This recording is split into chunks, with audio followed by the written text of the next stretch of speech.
The Cheltenham Festival ended with rain and Gloucestershire and Sussex taking 1 point each from a NatWest T20 blast game which contained only one innings. That came through Sussex after Ross Taylor decided to bat after winning the toss. Gloucestershire made an encouraging start with Benny Howell holding a fine catch at mid-wicket to dismiss the in-form Luke Wright for 2 in the second over, bowled by David Payne. Chris Nash picked Matt Taylor as the man to go after, the 5th of the innings and Taylor's 3rd, bringing the batsman these 2 sixes and another 4 as the innings finally got moving, the total reaching 35 for 1 after 5 on a pitch where for much of the time the batsman failed to find any timing. Gloucestershire handed a debut to Sri Lankan all-rounder Tisara Pereira, and he had an immediate impact, having Nash taken behind well by Phil Mustard with just his 3rd delivery in Gloucestershire colours.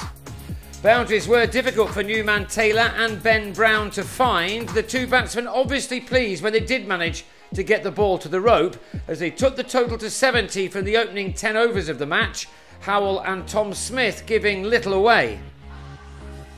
Howell's variation of pace brought an end to a developing partnership on 38 when Brown miscued a pull shot and was caught and bowled for 30, the total now on 80 for 3 with 9 overs remaining.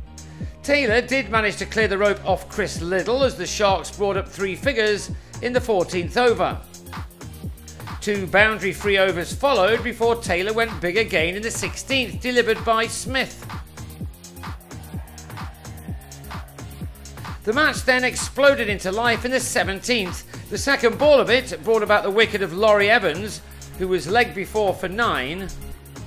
And then next ball, David Visa departed for a golden duck. Both wickets for the former Sharks bowler Liddle, who was later removed from the attack by the umpires because of a beamer, not intentional of course. It was 3 wickets in 3 balls when Pereira emphasised his skills in the field by running out Chris Jordan, who was also out for a golden duck, so it was a hat-trick of wickets, but not to the bowler. Before Liddle was taken off, he was taken to task by Jofra Archer, who hit him for 4 fours in the over, which had to be completed by Pereira. It cost 22 runs, which at least gave some respectability to the total. Sussex were to end on 156 for 8 from their 20, Archer falling to the kind of catch which would have been unthinkable just a few short years ago. The shot had 6 written all over it before George Hankins and Michael Klinger combined in spectacular fashion, Archer gone for a breezy 22. Payne ended with 3 for 13 from 3 overs as Klinger was in the action again a couple of balls later, as Will Beer was another to depart for a golden, Taylor ending unbeaten on 47, but the rain at the break then had the final say in the matter, with the match being abandoned.